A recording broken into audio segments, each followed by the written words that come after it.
As pastor of Trace Ridge Baptist Church, I have had the opportunity to facilitate a grief recovery support group on several occasions. And my heart goes out to the people that are dealing with those losses and that grief that's so deep of people and dreams that they lost and aspirations they had. But each time I learn more about myself and about this process of grief. And one phenomena that I've noticed is that someone might join the grief group, say grieving the recent death of a spouse.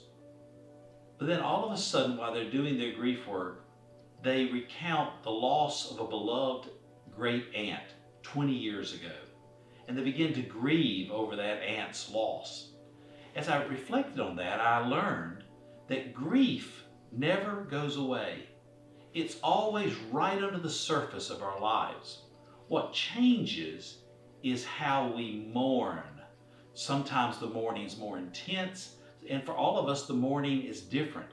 But grief is always under the surface. That's why you can be at a funeral for a work associate, somebody maybe you didn't even know that well, but you went out of courtesy, and all of a sudden you find yourself just weeping because somewhere that grief that was running under the surface got triggered. The reason I'm pointing this out is that at times you may be just going along in life and you feel this overwhelming sadness, this grief that is there. It's because grief is still there over a loss that you had. Maybe the loss of a job, maybe the loss of a loved one. That grief is there. And so when we recognize it, we sort of know the source of where it's coming from.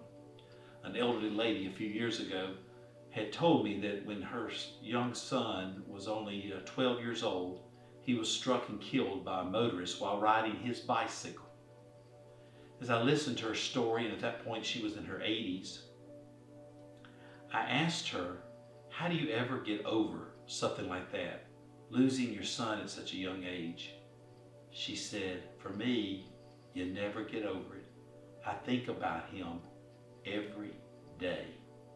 What you learn is how to live with the loss. So in whatever grief you're facing today, I hope you'll draw strength from the fact that the mourning may change, the grief is consistent, but God's Holy Spirit will give us the comfort we need to accept the life that we have been given and to live it as faithfully as we can. You learn to live with the loss.